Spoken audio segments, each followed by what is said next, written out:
समझ रहे हैं ना। नमस्कार, मैं राजलक्ष्मी प्रभात हम खबर से सभी का एक मौजूद हूँ सूत्री राजभवन के सामने। और इस राजभवन के हमारी मांगों के सामने प्रति कई समर्पित वर्षों से हमारी अनसनकारी कोई न पढ़ना कोई अपनी या मांगों नहीं के देखी है कि साथ कौन से जिले से प्रदर्शन हैं हम। करते आए हैं।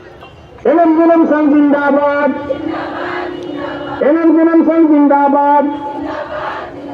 हमारी मांगे जायज है। ऐसे में नियमितीकरण की मांग के साथ यहाँ पर पिछले 23 दिनों से अनुबंध कर्मी भी यहाँ पर हड़ताल पर बैठे हैं। 23 दिनों से जहाँ हड़ताल पर बैठे हैं, वहीं पिछले 16 दिनों से अनुबंध कर्मी धरना प्रदर्शन के साथ साथ आमरण अनशन पर भी बैठे हैं।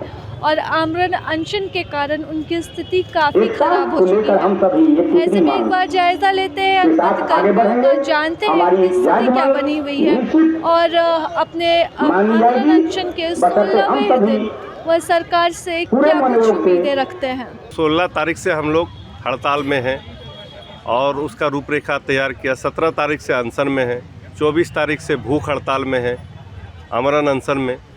लेकिन सरकार को इसकी थोड़ी सी भी परवाह नहीं है और संवेदनशील नहीं है। अगर यदि संवेदनशीलता रहती इस गवर्नमेंट को, इस सरकार को, तो हमारी बातों पर, हमारी मांगों पर विचार करना चाहिए था। आज हम लोगों को कोई देखने वाला नहीं है, जबकि हम लोग कोरोना योद्धा कहलाए, कोरोना वॉरियर कहलाए, हेलीकॉप्टर से फूल बरसाया गया। आमरण अनशन पे जो लोग बैठे हैं उनकी काफ़ी हालत ख़राब है। जिनको कल डिस्चार्ज करके लाए हैं, सुबह होते होते उनकी दोबारा तबीयत ख़राब हो जा रही है। काफ़ी धूप है, जिस वजह से ज़्यादा लग रहा है तबीयत ख़राब हो रहा है लोगों का, क्योंकि कुछ लोगों को कल ही लाया गया था डिस्चार्ज करके और सुबह फिर से उनको एडमिट किया गया है। जैसे धनबाद से आज सुशांत कुमार जी को एडमिट किया गया है सुबह फिर से। कितने लोग अभी तक अस्पताल में भर्ती हैं? हमारे एक साथी तो एम्स में एडमिट हैं, जिनका हालत काफ़ी नाजुक है और उनको एम्स रेफ़र कर दिया गया है। और रिम्स में 2 लोग हैं, साथ ही सदन में 3-4 लोग हैं और कुछ लोगों का प्राइवेट में भी ट्रीटमेंट चल रहा है, क्योंकि बार बार जैसे आ रहे हैं फिर तबीयत ख़राब हो जा रहा है, फिर आ रहे हैं तो तबीयत ख़राब हो जा रहा है, जिसकी वजह से उनके पेरेंट्स प्राइवेट में उनको दिखवाने के लिए लेके गए हैं। तो अभी लगभग हमारे 8 साथी का तबीयत काफ़ी नाजुक है। हाँ, अभी जो मतलब आमरण अनशन पर बने हुए हैं उनकी स्थिति कैसी है? जो यहाँ पे है उनकी भी हालत कुछ ठीक नहीं है। कुछ लोग तो शिकायत कर रहे हैं कि उनको दिक्कत हो रहा है और बीपी बहुत ज़्यादा फ्लक्चुएट कर रहा है, किन्हीं का डाउन हो जा रहा है, किन्हीं का हाई हो जा रहा है, तो काफ़ी हालत ख़राब है। आप खुद ही सोच सकते हैं कि 15 दिन के बाद क्या हो सकता है। वो तो सलाइन है, सलाइन चल रहा है तो थोड़ा सा राहत आता है पेशेंट को, उसके बाद फिर से अनशनकारी का हालत, जैसे ही उनको लेके आ रहे हैं हॉस्पिटल से, फिर से वैसे ही हो जा रहे हैं 2-3 घंटे के बाद। सरकार से बस यही विनती है कि जितना जल्द हो हम लोगों का नियमितीकरण करें और यहाँ पर अनशनकारियों का अनशन तोड़वाएं। हम लोग भी चाह रहे हैं कि लोगों के बीच जाएं, लोगों की सेवा करें। जिस काम में हम लोगों को लगाया गया था वो काम छोड़ करके हम लोग सड़क पर बैठे हुए, ये खुद हम लोगों को तकलीफ़ हो रही है। हम लोग 10 से 16 वर्षों तक लगातार एक समान काम दिए हैं। जितना परमानेंट कर्मचारी जितना काम करता है उतना हम लोग भी कर रहे हैं, लेकिन उसके मुकाबले हम लोग का सैलरी जो है 5 गुना उन लोग से कम है। तो सरकार से एक ही मांग था कि जिस प्रकार कोविड-19 से हम लोग जी जान से लड़े थे, अपना जान का परवाह किए बगैर, उसी तरह सरकार से एक ही मांग है कि हम लोग का अब सीधा नियोजन मतलब सीधा परमानेंट कर दिया जाए।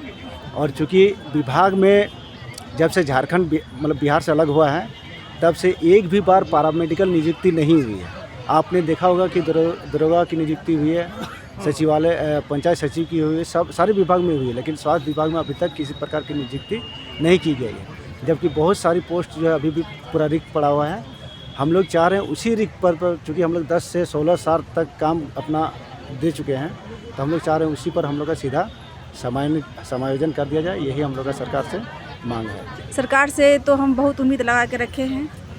पहले भी उम्मीद रखा, जब कोरोना काल था उस समय हम सरकार ने हमसे वादा किया था कि 3 महीना के अंदर हम लोग को परमानेंट करेंगे, लेकिन 3 महीना क्या 3 साल तक हम लोग झेल चुके। लेकिन आज हम इतना दिन से मेरी जितना पार्टी है, साथी है, सबका स्थिति बहुत नाजुक है, लेकिन सरकार के कान तक जू तक नहीं रेंग रहा है अभी तक। लेकिन फिर भी अभी उम्मीद है कि सरकार कहीं कभी मेरा कुछ सुन ले।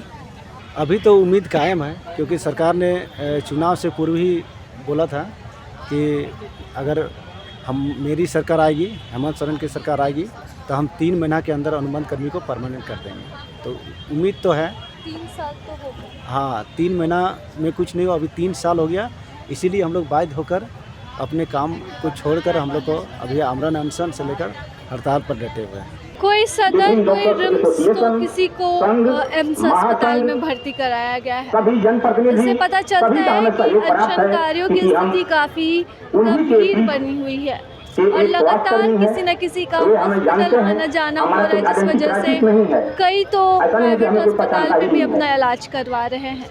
ऐसे में अनुबंध कर्मी काफ़ी मजबूर हैं और सरकार से यही उम्मीद कर रहे हैं कि जिस सरकार ने उन्हें 3 महीने के भीतर नियमित करने की बात कही थी, स्थायी करने की बात कही थी, वो सरकार 3 साल के बाद उन्हें स्थायी क्यों नहीं कर सकी है। और इस सवाल के साथ ही उन्हें यह सांत्वना भी है उनके मन में कि 3 महीने की बात सरकार ने ज़रूर कही थी, ऐसे में सरकार उन्हें स्थायी ज़रूर करेगी।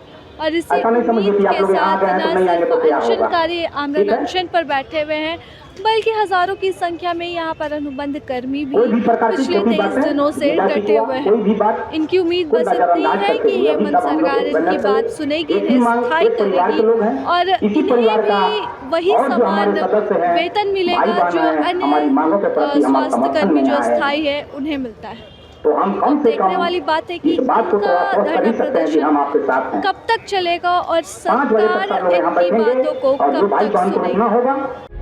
प्रभातखबर.com, विश्वास वही, रफ्तार नहीं।